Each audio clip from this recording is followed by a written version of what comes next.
Assalamualaikum. Tes DNA, udah bilang kalau mau tes DNA 2 syaratnya. 1, bisakah ente orang yang ngajak tes DNA ini menggali kuburnya Rasulullah, ambil darah beliau, nanti cocokkan sama kita orang, atau darah Sina Ubaidillah yang dikatakan putus, darahnya atau rambutnya atau apa, ya sama-sama kita ke laboratorium rumah sakit. Udah cek rumah sakit Mangun Cipto Mangun Kusumo, biayanya ana yang bayar. Itu syarat pertama. Syarat kedua, tes DNA dulu. Yang ngajak tes DNA ini tes DNA dulu, apakah termasuk anak zina apa bukan, sebagaimana hadis tadi yang dikatakan oleh Rasulullah. Sebab yang mengingkari keturunan Rasulullah salah satu dari 3, munafik, anak zina, atau anak yang disetubuhi dalam keadaan ibunya haid. Assalamualaikum warahmatullahi wabarakatuh. Assalamualaikum beres, selamat datang kembali di Guru Gembel Channel. Sewaktu Habib Bahar bin Smith ditantang untuk tes DNA karena ada beberapa pihak yang meragukan silsilahnya, maka Habib Bahar mengajukan beberapa syarat. Yang pertama itu adalah bongkar makam Rasulullah dan kemudian ambil darahnya. Yang saya pikir ini adalah ajakan untuk menistakan agama, tapi ya apapun itu. Yang kedua itu adalah bahwa beliau mengatakan bahwa tes balik orang yang menantang saya itu DNA-nya, karena jangan-jangan dia anak zina atau orang munafik atau anak dari orang yang berhubungan seksual dalam kondisi menstruasi gitu. Ya karena menurut beliau ada sebuah hadis yang menyebutkan bahwa siapapun yang meragukan silsilah kenabian atau kemuliaan dari silsilah kenabian, maka orang itu pasti orang munafik atau orang anak zina atau orang yang lahir dari hubungan seksual di kala menstruasi. Nah, bagaimana ceritanya ada hadis yang semacam itu? Kenapa beliau menyebut itu adalah sebuah hadis? Ya kan nggak mungkin juga Nabi itu. Jadi orang-orang yang sudah terbiasa untuk membaca buku-buku hadis, kitab-kitab hadis, itu pasti akan menyadari bahwa bahasa Nabi itu nggak kayak gitu dan memang nggak gitu.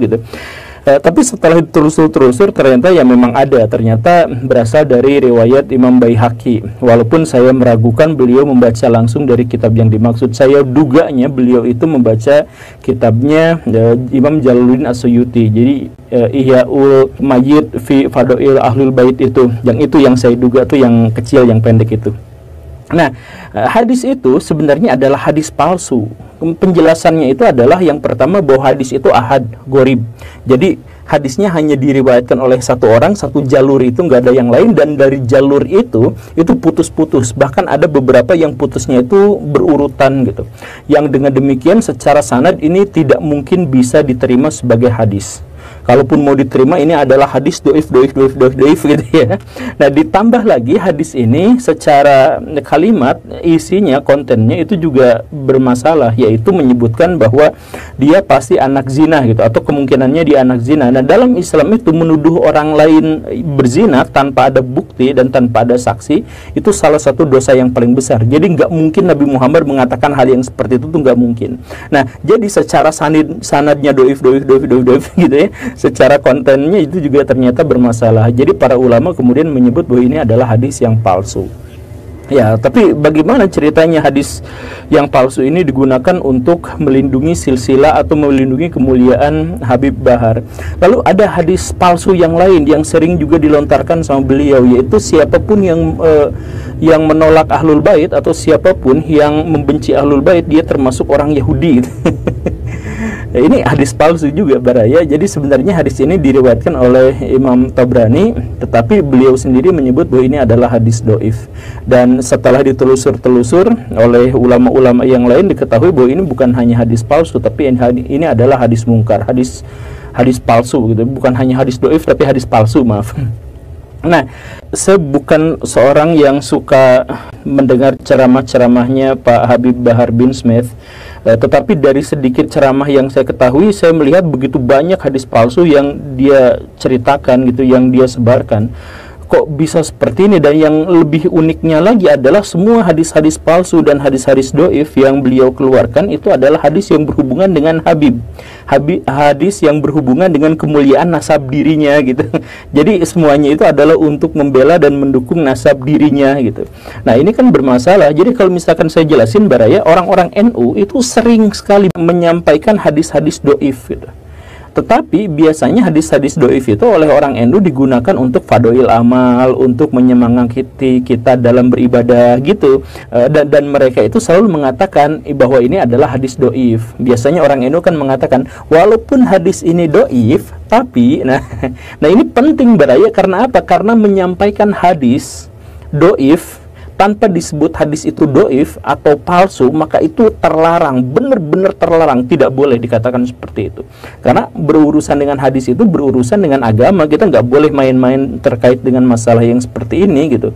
Nah, ini Habib Bahar tidak pernah menyebut status hadisnya, tidak pernah menyebut siapa perawinya, tapi langsung aja dilontarkan seperti itu, walaupun hadis yang dimaksud ternyata adalah hadis palsu. Tapi ternyata Habib Bahar sering melontarkan hadis-hadis yang semacam itu dan tidak dijelaskan bahwa ini adalah hadis palsu atau hadis doif dan sebagainya, itu tidak dijelaskan, itu bermasalah.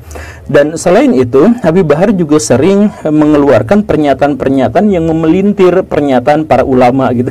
Di antaranya adalah berguru pada Habib terbodoh itu lebih utama daripada berguru pada 70 ulama. Waduh. Jadi ini sebenarnya sangat bermasalah dalam hal perbandingannya aja udah salah gitu. Jadi ada dikotomis di situ antara alim ulama dengan keturunan Nabi gitu. Di situ aja udah jadi masalah. Tapi yang jadi lebih jadi masalah lagi kan sebenarnya ini adalah pernyataan yang anggaplah ya ini adalah pernyataan dari Ibnu Hajar Al-Haytami gitu ya, anggaplah seperti itu. Tapi kan pernyataan ini sudah jelas-jelas melanggar Quran dan Sunnah, jadi harus kita abaikan saja. Ini kenapa, bagaimana ceritanya langsung disebutkan. Tapi apapun itu, sekali lagi saya selalu menekankan bahwa ucapannya tentang hadis, tentang ulama, tentang apa, pasti berhubungannya itu dengan kemuliaan Habib gitu. Jadi pengen diangkat kehabibannya itu begitu. Atau misalkan kan beliau itu pernah disidang gara-gara menggebuki murid santrinya sendiri gitu. Kenapa murid santrinya digebukin? Alasannya itu adalah karena murid santrinya itu nyamar jadi Habib Bahar. Kemudian dia di pengadilan beliau mengatakan bahwa menurut Imam Malik orang yang menyamar jadi Habib itu harus dipukuli, kemudian dipenjara lama sekali. Dia kan argumentasinya seperti itu.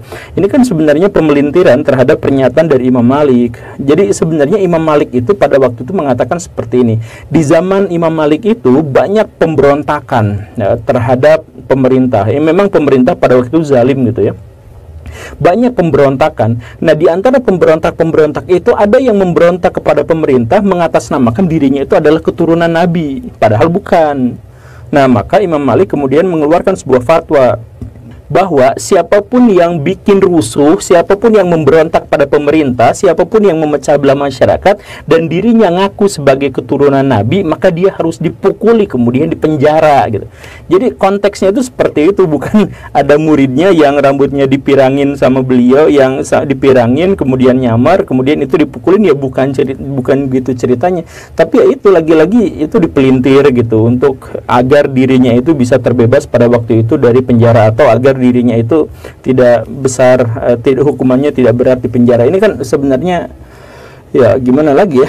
Dan ditambah lagi beliau sering sekali bikin pernyataan-pernyataan yang menyalahi syariah. Di antaranya adalah misalkan ketemu sama Habib, cium tangan, cium kaki, bahkan ada yang sampai bersujud kepadanya. Itu kan benar-benar sebuah pelanggaran besar dalam Islam kan.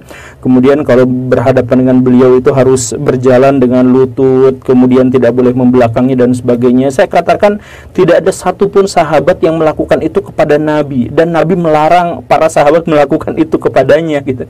Gak pernah ada cerita seperti itu. Yang ada itu adalah Nabi yang menghormati para sahabat. Jadi Nabi itu misalkan kalau ngobrol itu berhadapan langsung, tidak miring gini, tidak pernah langsung dihadapkan gitu. Dan itu Nabi yang melakukannya, bukan para sahabat gitu.